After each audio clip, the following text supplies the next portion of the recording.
Good morning, Mark Soderberg with ADM Investor Services with your morning ag market update. Quietly mixed trade here overnight as we're looking for a good reason for prices to recover. Corn right now is within a half cent of unchanged. Steady to a penny lower in the soybeans. Similar case here in the wheat. Up almost a buck here in the meal, while bean oil is off about 30 to 35 points. Bean oil can't blame lower energy prices today as crude oil has rebounded nearly a buck, or about a buck higher right now, this after reaching an 8-month low yesterday. Fresh news is scarce, with this being the last full trading week of the year. Later this morning, we'll get our weekly update from the EIA on ethanol production. Production last week is expected to have rebounded a touch up to 326 million gallons is the average trade guess, up from 325 the previous week. And if realized, would be just above the pace needed to reach the USDA corn usage forecast of 5.6 billion bushels. Export sales tomorrow get us caught up through late November. Cattle on feed on Friday is expected to show cattle inventories down 1.7% from a year ago as they continue to hold in this 1 to 2% below last year. Despite this, USDA feed usage forecast at 6.1 billion bushels. That's up 11.6% from a year ago. So I would expect this to be a very difficult figure to hold up in next month's WASI update.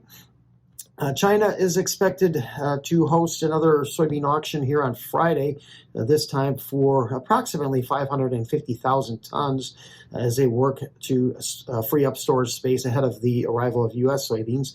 Lack of additional announced sales to China yesterday contributed to soybean prices falling to fresh 2-month lows. Also contributing to the recent price slide is continued delays from the Trump administration on biofuel blending mandates for 2026 and 2027, as the EPA has pushed back this decision into Q1 of next year. We also get another CFTC update this afternoon, updating traders' positioning as of December 2nd. We're showing speculative traders have been net sellers now in corn for 5 consecutive sessions, leaving them with a modest short position at around 10,000 contracts.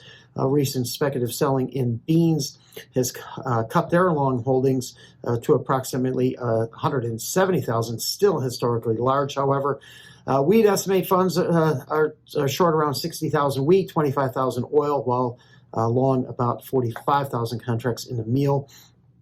Inside trade for March corn overnight as it consolidates in and around its 100-day moving average. Still clinging to its 435 to 455 range for now. Inside trade for Jan beans as well. We finally did go down and fill a chart gap from late October, however, still holding below its 100-day moving average. This at 1069 will continue to be sensitive to Chinese purchases. However, the South American weather and their production, South American weather favorable and production prospects on the rise. I sense a price rebound could be quite limited. Unlikely to see Chinese purchases exceed 12 million metric tons, with Brazilian offers now running about 50 to 90 cents below U.S. as we get into early part of next year. I do look for higher U.S. stocks, soybean stocks here on lower exports, partially being offset by higher crush. Fresh 6-month low in spot bean oil here in the overnight trade is bottoming out so far right at 48 cents a pound. And for wheat, it's really just a question of how low is low. New contract lows yesterday in Chicago and Minneapolis, not too far away in Kansas City. We did see a new low here in the premium Chicago wheat 2 corn, dipping below 71 cents as wheat will attempt to work its way into feed rations. Thank you for listening, everyone. I hope you have a wonderful Wednesday.